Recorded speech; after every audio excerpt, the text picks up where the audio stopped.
இதில் ஸ்பெசிஃபிக்காக நவபாஷான்றது 9 பாஷாணங்கள். இந்த 9 பாஷாணங்களும் எதை வந்துட்டு ரெஃபர் பண்ணுதுன்னா நவக்கோள்களை வந்து ரெஃபர் பண்ணும்.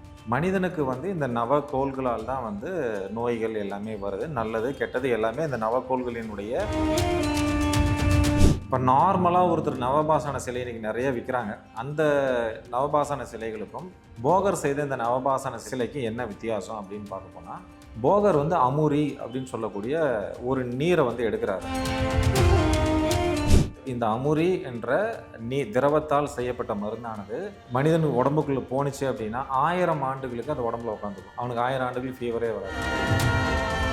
பாஷாணங்களே அணு அளவு நம்ம சாப்பிட்டா கூட அது உடம்பில் மிகப்பெரிய பக்க விளைவை ஏற்படுத்தி உயிரை கூட போய்க்கிறோம். ஆனால் இந்த அமுரி அப்படின்னு சொல்லக்கூடிய இந்த திரவத்தை,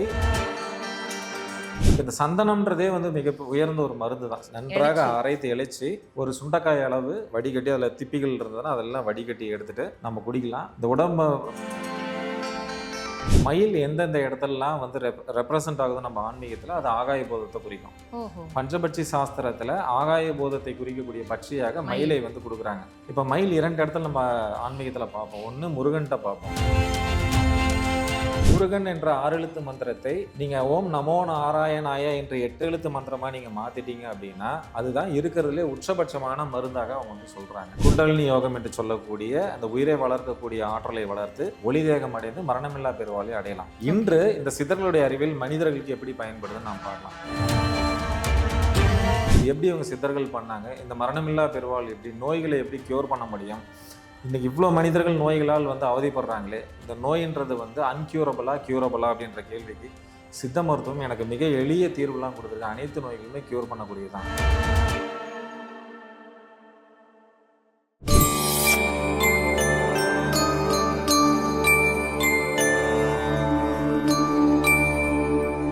டெம்பிள் எக்ஸ்பிரஸ் நேயர்கள் அனைவருக்கும் வணக்கம். இன்னைக்கு நம்ம கூட சித்த மருத்துவ ஆராய்ச்சியாளர் பாலமுருகன் சார் இருக்காங்க. வணக்கம் சார். வணக்கம் மேடம். சார், நம்ம நிறைய விஷயங்கள் வந்து சித்த மருத்துவத்தை பற்றி போன 2 வீடியோக்குள்ளே நல்லா எக்ஸ்பிளைன் பண்ணியிருந்தீங்க. நீங்கள் நிறைய பேருக்கு தூக்கத்தினுடைய அருமை இப்போ தான் தெரிஞ்சிருக்கோம் அப்படின்னு நினைக்கிறேன்.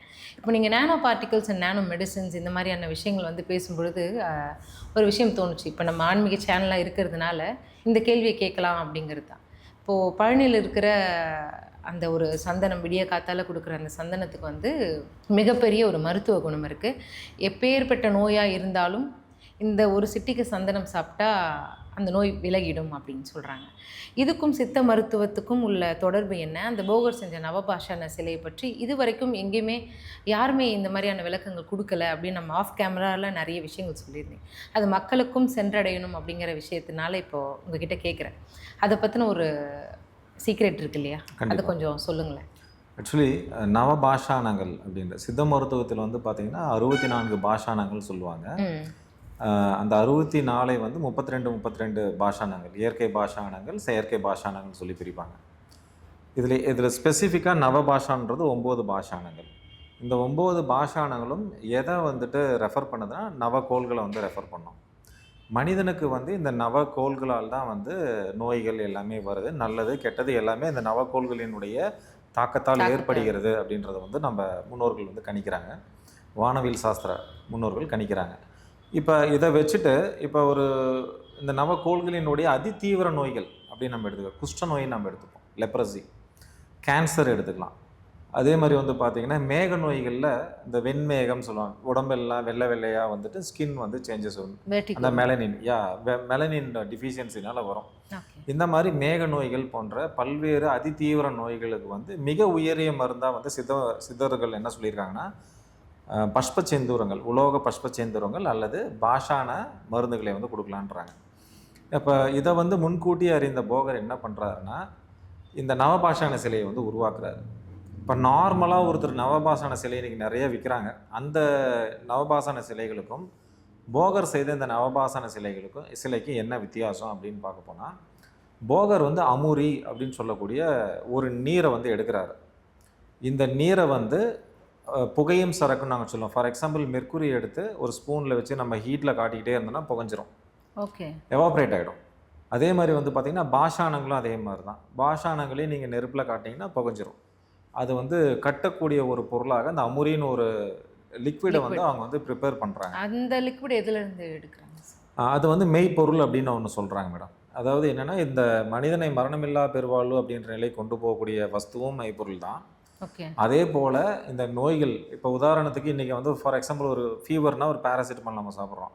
பட் நெக்ஸ்ட்டு ஒரு 5-6 மந்த்ஸ் கழிச்சு அகைன் நம்மளுக்கு ஃபீவர் வருது இல்லைங்களா, அகைன் நம்ம ஒரு பேராசிட்டமால் எடுப்போம். பட் இந்த அமுரி என்ற திரவத்தால் செய்யப்பட்ட மருந்தானது மனிதனுக்கு உடம்புக்குள்ளே போணுச்சு அப்படின்னா 1000 ஆண்டுகளுக்கு அந்த உடம்புல உட்காந்துக்கும். அவனுக்கு 1000 ஆண்டுகள் ஃபீவரே வராது. ஆனால் நமக்கு தான் இப்போது ஆயுளே 1000 வருஷம் இருக்காதுல்ல. கண்டிப்பாக. என்னென்னா சித்தர்கள் இப்போ அந்த 1000 ஆண்டுகள் மனிதனுடைய ஆயுள் இருக்காது நம்ம சொல்லுவோம். 120 ஆண்டுகள் மேக்ஸிமம் வைக்கலாம்னு வைங்களேன். இப்போ பழனியில் இருக்கக்கூடிய நவபாஷான சிலை செய்து எத்தனை ஆண்டுகள் இருக்கும்? அது இருக்குது சார், 1000 ஆண்டுகள், 1000 இயர்ஸ் இருக்கு இல்லைங்களா. இப்போ இந்த அமுரியை வச்சு தான் அதை அரைச்சி அந்த பாஷானங்களை கட்டி மெழுகாக்கி கல் போன்ற அந்த சிலையை வந்து உருவாக்குவாங்க. கல் மாதிரி மாறிடும். இதனுடைய ஆயுள் வந்து பார்த்தீங்கன்னா மோர் தென் 3000 இயர்ஸ். ஓகே.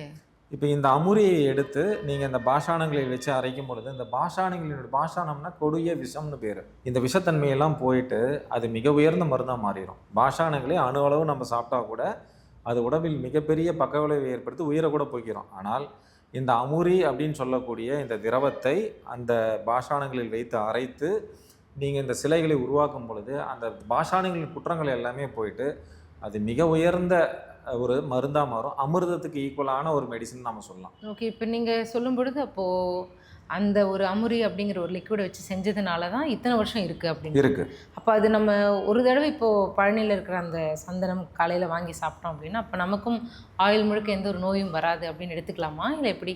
கரெக்ட். என்னென்னா இப்போ அந்த சிலையிலேருந்து இவங்க வைத்த அமுரின்ற சொல்கிறோம் இல்லைங்களா, அதுலேருந்து ஒரு கதிர்வீச்சு வெளியே வரும்.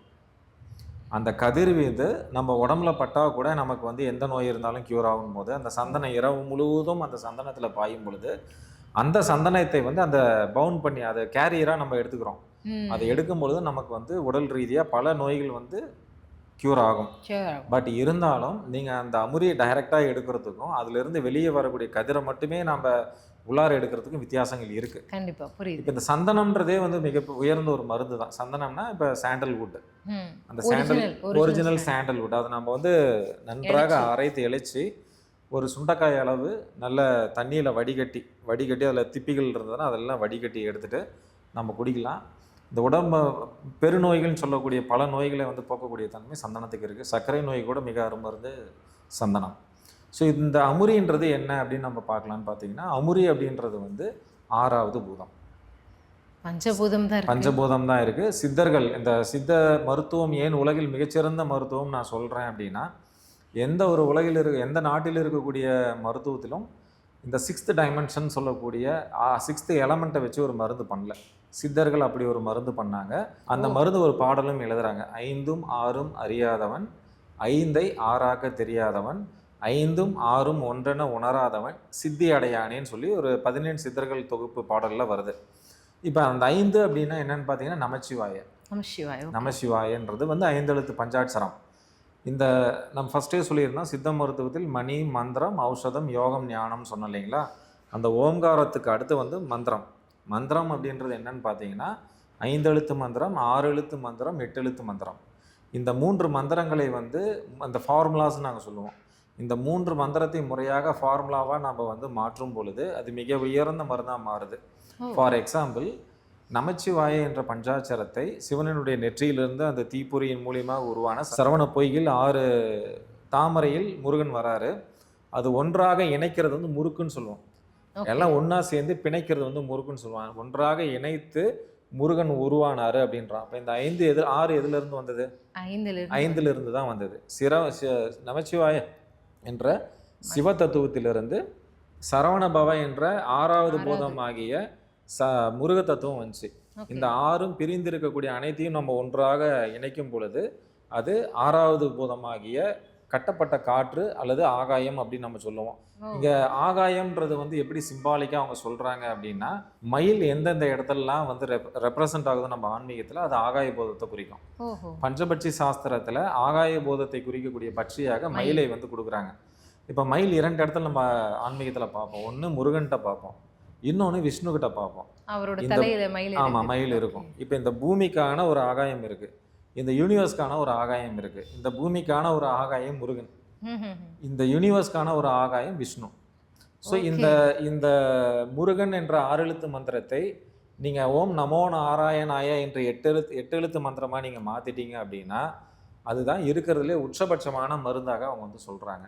இப்போ இந்த 6 எழுத்து மந்திரத்தில் என்று உருவாகின இந்த அமுரியை எடுத்து மனிதர்கள் தொடர்ந்து சாப்பிட்டுட்டு வந்தாங்க அப்படின்னா அவங்க மரணமில்லா பெருவாழ்வை அடைய முடியும். அது இல்லாமல் இந்த 4448 நோய்களிலிருந்து விடுபட முடியுன்றாங்க. உதாரணத்துக்கு இப்போ இந்த நவபாஷான சிலை நம்ம வரோம்.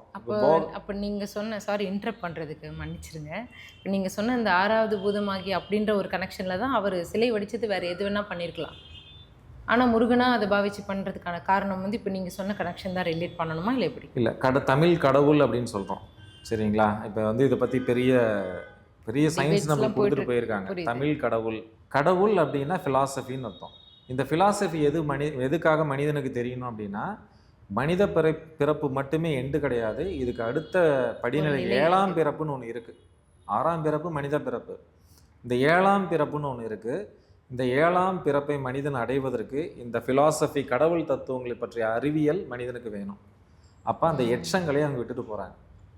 இது யாருக்கு புரியுமோ அவங்க இதை புரிஞ்சு இதை ஆய்வு பண்ணி அந்த 7ஆம் பிறப்பாகிய மரணமில்லா பெருவாழ் நிலையை அடையட்டும்னு சொல்லி அவங்க விட்டுட்டு போயிருக்காங்க. நாம் அதை சிலையாக கும்பிட்றது, குலதெய்வமாக கும்பிட்றது, தமிழ் கடவுளாக பார்க்குறது, எமோஷ்னலாக பார்க்குறது, அது வந்து பக்தி மார்க்கம். நீங்கள் இது சயின்ஸாக நீங்கள் பார்த்தீங்க அப்படின்னா அது ஞான மார்க்கத்துக்குள்ளார வந்துடும்.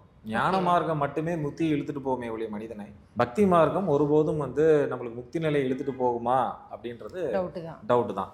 ஸோ ஞானத்தில் இந்த 5ஐ 6ஆக மாற்ற அந்த அறிவியலை நம்ம அறிஞ்சிட்டு பஞ்சபூதங்களை 6வது பூதமாக நம்ம மாற்றி எப்படி இந்த அழியக்கூடிய இந்த நவபாஷணங்களை அழியா நிலைக்கு சித்தர்கள் மாற்றினார்கள், நாம் நம்ம உடம்பை அந்த அழியா நிலைக்கு காயசித்தி செய்து அதன் பிறகு ஒளி தேகம் அடைந்தோம். அந்த 8 எழுத்து மந்திரத்தை பயன்படுத்தி குண்டலினி யோகம் என்று சொல்லக்கூடிய அந்த உயிரை வளர்க்கக்கூடிய ஆற்றலை வளர்த்து ஒளி தேகம் அடைந்து மரணமில்லா பெருவாழ்வை அடையலாம். இன்று இந்த சித்தர்களுடைய அறிவியல் மனிதர்களுக்கு எப்படி பயன்படுதுன்னு நாம் பார்க்கலாம். ஓகே, இன்னைக்கு வந்து கேன்சர் வந்து க்யூரபிளே கிடையாதுன்றாங்க. பட் இந்த நவபாஷான மருந்துகளை இந்த அமுரி நீர் கொண்டு தயாரித்தோம் அப்படின்னா மறுபடியும் கேன்சர் வராது. இல்லை, இந்த அமுரி நீருக்கு எங்கே போகிறதுன்னு கேட்குறேன். இது நம்ம சயின்ஸ் நாம் வந்து ஆய்வு பண்ணணும். இது தமிழர்களுடைய அறிவியல். இது நாம் வந்து ஆய்வு பண்ணி சித்தர்கள் எப்படி இது பண்ணாங்க. ஏன்னா இது இவ்வளோ விஷயங்கள் நம்மளை விட்டுட்டு போயிருக்காங்க, இவ்வளோ எவிடன்ஸ் கொடுத்துருக்காங்க, நாமளும் இதை ஃபாலோ பண்ணணும்னு கொடுத்துருக்காங்க. இதுக்கான ஆய்வுகளை நான் வந்து 19 வருஷமாக ஆய்வு பண்ணிகிட்டு இருக்கேன். இது எப்படி இவங்க சித்தர்கள் பண்ணாங்க, இந்த மரணமில்லா பெருவாழ் எப்படி, நோய்களை எப்படி க்யூர் பண்ண முடியும், இன்றைக்கி இவ்வளோ மனிதர்கள் நோய்களால் வந்து அவதிப்படுறாங்களே, இந்த நோயின்றது வந்து அன்க்யூரபிளா க்யூரபிளா அப்படின்ற கேள்விக்கு சித்த மருத்துவம் எனக்கு மிக எளிய தீர்வுலாம் கொடுத்துருக்கு. அனைத்து நோய்களுமே க்யூர் பண்ணக்கூடியதான். அதற்கான அறிவியலை நம்ம தேடிக்கணும். அதற்கான அறிவியல் நம்ம சித்த மருத்துவத்தில் இருக்குது. அந்த அறிவியை நம்ம பெறும் பொழுது இந்த மரணமில்லா பெருவாழ்வு அடைவது மட்டுமல்லாமல் இது போன்ற கொடிய நோய்களிலிருந்து மனிதர்களை எளிமையாக நம்ம வெளியே எடுத்துகிட்டு வந்துடலாம். இப்போ இந்த அமுரியோட பேசிக் வேரியண்ட்டு இப்போ நாங்கள் வந்து பார்த்துட்ருக்கோம். இப்போ இது என்ன பண்ணுதுன்னா, நம்ம கொடுக்கும் பொழுது ஒரு 15 நாட்களே அந்த கட்டியோட சைஸ்லாம் ரெடியூஸ் ஆகுது, விசிபிளாகவே நீங்கள் பார்க்கலாம். ஓகே, ஃபஸ்ட்டு மந்த்து முடிச்சு நீங்கள் மார்க்கர் டெஸ்ட் இருக்குது, சில டெஸ்ட் இருக்குது. பிஃபோர் ட்ரீட்மெண்ட்டு ஒரு சிபிசி ப்ளஸ் வந்து பார்த்தீங்கன்னா சிஇஏ அப்படின்னு ஒரு ஆன்டிஜென் டெஸ்ட்டு. ஸ்பெசிஃபிக்காக அவங்களுக்கு எங்கேயாவது புற்றுநோய்கள் இருக்குது அப்படின்னா அது ரிகார்டிங்கான ஸ்பெசிஃபிக் ஆன்டிஜென் டெஸ்ட்லாம் இருக்குது. இது எடுத்து சொன்ன அந்த டார்கெட்ஸ் இப்போ என்னென்னா சித்தாவில் இருக்கக்கூடிய இந்த டார்கெட்டட் மெடிசன்ஸ் நம்ம கொடுக்கும்போது என்ன ஆகுனா 1 மந்த் கழிச்சு அகைன் அவங்க எடுக்கும்போது அவங்க ரிப்போர்ட்லேயே வந்து இந்த கேன்சர் காசிங் ஏஜென்ட்ஸ் எல்லாமே குறையிறது, ரெடியூஸ் ஆகிட்டு வரதை நீங்கள் விசிபிளாகவே பார்க்கலாம். ஓகே, அது இல்லாமல் அந்த வித்தின் எ மந்த்தே வந்து அவங்களுடைய நியூ செல்ஸ் ப்ரொடக்ஷன் ஆகிறது அவங்க ஃபேஸ்லேயே தெரியும். ஸோ அந்தளவுக்கு அற்புதமான மெடிசன் சிஸ்டம் எல்லாமே சித்த மருத்துவத்தில் இருக்குது. பட் அதுக்கான பத்தியமும் அதுக்கான ஓய்வும் நம்ம கொடுத்தோம் அப்படின்னா மட்டும்தான் அது நமக்கு முழுமையான பலன் தரும். அலோபதி மாதிரியே நான் சாப்பிட்டுட்டு நான் வந்து எல்லா வேலையும் பார்ப்பேன், என்னால் உணவு கட்டுப்பாடு இருக்க முடியாது அப்படின்னா சித்த மருத்துவம் வந்து முழுமையான பலன் தராது. அது எடுக்கவும் வேண்டாம் அப்படிங்கிறது. எடுக்கவும் வேண்டாம். ஆமாம், எடுக்கவும் வேண்டாம். சித்த மருத்துவம் எடுக்கும்போது சில மூலிகைகள்லாம் எடுக்கும்போது அந்த மருத்துவர்கள் என்ன நம்மளுக்கு உணவு முறை பரிந்துரைக்கிறார்களோ அதை எடுத்தால் தான் இந்த ரிசல்ட் வரும். இப்போ 1 மாதம் எடுத்துகிட்டு நான் வந்துட்டு சரியாக தூங்கலை அப்படின்னா அது முழுமையான பலன் தராது. 8 மணிக்கு நான் தூங்காத நபர்களுக்கு வந்து இந்த மருந்துகள் முழுமையான பலன் தருவதில்லை. ஸோ அந்த தூக்கம்ன்றது ரொம்ப ரொம்ப இம்பார்ட்டன்ட்ங்க. ஸோ இது இல்லாமல் வேறு எதுக்கெல்லாமே நம்ம வந்து இந்த சித்த மருத்துவத்தை நம்ம ஆய்வு பண்ணி பார்த்துருக்கோம் அப்படின்னு இன்ஃபர்டிலிட்டிக்கு நம்ம கொடுத்துருக்கோம். அது இல்லாத ஸ்கின் டிசீஸ், இப்போ இந்த லிக்கோடமான்னு சொல்லக்கூடிய அந்த வெண்தழும்புன்னு சொல்லுவாங்க, விட்டு ஸ்கின்ல வெள்ளையாக இருக்கிறது. இப்போ இதுக்கு எல்லாமே வந்து நம்ம வந்து மெடிசன்ஸ் இதால் இருக்கானா தாராளமாக இருக்குது. ஸோ இதே மருந்துகள் கொடுக்கும், இந்த புற்றுநோய்க்கான இதே மருந்துகள் நம்ம கொடுக்கும் பொழுது அவருடைய தோள்கள், அந்த வெண்தோள்கள் எல்லாமே மறுபடியும் நார்மல் மெலனின் செக்ரேஷன் வந்துட்டு நார்மல் கலருக்கு வரும். ஓகே. ஸோ இந்த மெலட்டோனினோட ரொம்ப இணைந்து இந்த சித்த மருந்துகள் வேலை செய்கிறனால தூக்கம் அப்படின்றது வந்து சித்த மருந்துகள் எடுக்கும்போது மிக மிக அவசியம். இது ஓய்வுன்னு கூட நம்ம எடுத்துக்கலாம்.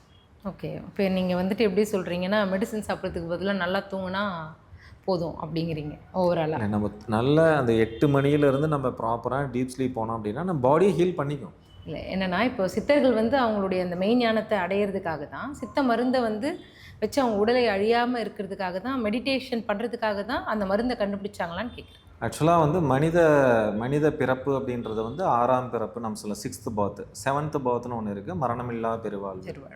இப்போ இந்த மரணமில்லா பெருவாழ்வை வந்து அடைவதை பற்றிய மிகப்பெரிய ஆய்வு வந்து அன்றைய சித்தர்கள்லாம் செஞ்சுருக்காங்க. மனிதனுக்கு ஏன் மரணம் வருது, நோய்கள் எதனால் வருது அப்படின்னு சொல்லி பல்வேறு ஆய்வு பண்ணும் பொழுது அவர்களுடைய ஆய்வில் வந்து கண்டுபிடித்த விஷயங்களை வந்து நம்மளுக்கு சமயமாகவும் பல்வேறு வகையான ஆன்மீக விஷயங்களாகவும் நம்மளுக்கு கொடுத்துட்டு போயிருக்காங்க. நூல்களில் இருக்க ஓலைச்சுவடிகளில் நம்மளுக்கு எல்லாமே கிடைக்கும், அதுக்கான சாட்சி கிடைக்குது. இதில் என்னென்னா, இப்போ நம்ம வந்து பஞ்சபூதங்களினுடைய இயக்கத்தில் இருக்கும்போது நம்மளுடைய உடலினுடைய இயக்கம் வேறு மாதிரி இருக்கும். சரிங்களா? இப்போ இந்த பஞ்சபூதங்களினுடைய இயக்கத்திலிருந்து நம்ம வெளிப்படும் பொழுது நம்ம இந்த உடலினுடைய இயக்கம் வேறு மாதிரி இருக்கும். ஸோ ரெண்டுக்கும் டிஃப்ரென்ஸ் இருக்குது. இப்போ தேவர்களுக்கு வந்து 6 மாதம் பகல் 6 மாதம் இரவுன்னு நம்ம கேள்விப்பட்டிருப்போம். இப்போ தேவர்கள்னால் நம்ம இங்கே யாருன்னு பார்த்தோன்னா ஒளி தேகம் அடைந்தவர்கள் தேவர்கள்னோம். இப்போ 7ஆம் பிறப்பு அந்த ஒளிதேக நிலை அடைந்ததுக்கப்புறம் மனிதர்கள் இதே மாதிரி தூங்கிட்டு இருப்பாங்க. தூக்கத்துக்கும் அவங்களுக்கு ஏதாவது சம்மந்தம் இருக்கானா? கிடையவே கிடையாது. பிகாஸ் அப்போ இருக்கக்கூடிய மெக்கானிசமே வேறு. அப்போ இப்போ செல்லினுடைய மெக்கானிசம் வேறு, அப்போ இருக்கக்கூடிய மெக்கானிசமே வேறு. இப்போ இந்த பஞ்சபூதத்தில் இயங்கக்கூடிய உடலினுடைய செயல்பாடு வேறு. அது முழுக்க 6வது பூதத்தினுடைய இயக்கத்தில் இருக்கக்கூடிய ஒரு எனர்ஜி லெவல், அதனுடைய செயல்பாடு வேறு. அது அட்டானமஸாகவே இயங்கிக்கும். இப்போ சுவாசம் வேணும், நீர் வேணும், உணவு வேணும், இது எல்லாமே மெட்டபலைஸ் பண்ணுறதுக்கு எனக்கு தூக்கம் வேணும், உடல் உழைப்பு வேணுன்றது எல்லாமே இந்த பஞ்சபூதத்துக்குள்ளார இயங்கும் போது தான். நீங்கள் 6ஆம் பூதத்துக்குள்ளார போகும்போது எல்லாமே அட்டானமஸாக மாறிடுது. பட் இப்போ அதை பற்றி பெரிய லெவலில் எக்ஸ்பிளைன் பண்ணுற லெவலுக்கு இங்கே அனுபவம் வாய்ந்தவர்களும் யாரும் கிடையாது. பட் என்ன சித்தர்கள் என்ன சொல்கிறாங்க அப்படின்னா, அந்த ஒளி தேகம் அடைந்த பிறகு ஒளி வேகத்தில் இந்த உலகை விட்டு ஒளி உலகத்திற்கு நீங்கள் ட்ராவல் பண்ணுவீங்கன்னு எழுதுறாங்க. ஆஸ்ட்ரல் ட்ராவல் பண்ணுறாங்க. இந்த ஆஸ்ட்ரல் ட்ராவலிங்கில் வந்து பார்த்தீங்கன்னா ஒளி தேகத்துக்கு அடுத்து என்ன இருக்குது அப்படின்னா முனிவர்கள் ரிஷிகள்லாம் எழுதுறாங்க. பிரம்மமுனி பிரம்ம ரிஷின்லாம் எழுதுறாங்க. இப்போ அகத்தியரை நம்ம என்னன்னு சொல்கிறோம்? பிரம்ம ரிஷி, பிரம்மமுனி. அப்போ அதுக்கு மேலே வந்து பிரம்ம ரிஷின்லாம் இருக்காங்க. அப்போ சித்தர்கள் யார், தேவர்கள் யார், அதற்கு மேற்பட்ட முனிவர்கள் யார், அதற்கு மேலே இருக்கக்கூடிய ரிஷிகள் யாருன்னா இவர்கள் எல்லாருமே அடுத்தடுத்த சக்தி நிலையில் இருக்காங்கன்னு அர்த்தம். அதுதான் என்னோட கேள்வியும் என்ன அப்படின்னா, அடுத்தடுத்த சக்தி நிலையை அடைவதற்கான ஒரு கேரியர், நீங்கள் சொல்கிற மாதிரி அந்த கேரியர் தான் இந்த சித்த மருந்தான்னு கேட்குறேன். அந்த கேரியர் அடையிறதுக்கு இதுக்கு வந்து பார்த்திங்கன்னா மெய்ப்பொருள் மருந்து அமிர்தம்னு சொல்லுவாங்க. எப்படி நம்ம சாகாவரம் அளிக்கக்கூடிய அமிர்தம் நம்ம எலிக்சர் நம்ம சொல்கிறோம் இல்லைங்களா? ஆமாம், அது இதுதான். திருப்பாற்கடல் கடைந்து அதை எடுக்கக்கூடிய அமிர்தத்தை வந்து தேவர்கள் அசுரர்கள் எல்லாம் சேர்ந்து கடைஞ்சாங்க. புராண கதைகள் நம்ம கேள்விப்பட்டிருக்கோம். இந்த அமிர்தத்தை நாம் உண்ணும் பொழுது நம்மளுக்கு மரணமில்லா பெருவாழ்வு கிடைக்கும்லாம் சொல்கிறாங்க இல்லைங்களா? அது இந்த மருந்து தான். இந்த மருந்து சித்தர்கள் உருவாக்கின மருந்து தான். ஓகே. இப்போ அந்த மருந்து வந்து இப்போது நீங்கள் பண்ண ரிசர்ச்சில் எங்கேயாச்சும் இருக்கா, இல்லை அது மறுபடியும் கொண்டு வர முடியும்? 19 இயர்ஸில் வந்து கம்ப்ளீட்டாக நாங்கள் ரிசர்ச் பண்ணிக்கிட்டே இருக்கோம். ஓகே. ஸோ நியர்பை ஓரளவு நம்ம அந்த கான்செப்ட் எப்படி பண்ணாங்க, என்ன ப்ராடக்ட்லேருந்து அவங்க இதை டிஃபைன் பண்ணாங்க, இதோட ப்ரிப்பரேஷன் மெத்தட்லாம் என்னன்றது ஓரளவு நாங்கள் பண்ணிட்டோம், சக்ஸஸ்ஃபுல்லாக கொண்டு போயிட்டுருக்கோம். But takes time. ஒரு ப்ராசஸ் முடியறதுக்கு 4.5 to 5 ஆண்டுகள் டைம் எடுக்குது.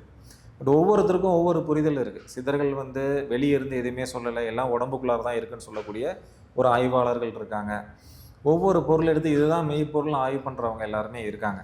ஸோ இது இன்றும் நம்ம தமிழ்நாட்டில் வந்து பார்த்திங்கன்னா இந்த மெய்ப்பொருள் ஆராய்ச்சின்றது நிறைய பேர் பண்ணிட்டு தான் இருக்காங்க. மரணமில்லா பெருவாழ் நிலையை அடையணும், சித்தர் நிலையை அடையணும், மிகச்சிறந்த மருந்துகள் வந்து நம்ம வெளிக்கொண்டு வரணும், மக்களுக்கு அந்த மருந்துகள் மூலிமா பல நன்மைகள் செய்யணும்ன்ட்டு ஆய்வு செய்து கொண்டு இருக்கக்கூடிய ஆய்வாளர்கள் நிறைய பேர் இருக்க தான் செய்கிறாங்க. தொடர்ந்து நிறைய விஷயங்கள் பேசுவோம். நன்றி சார். நன்றி.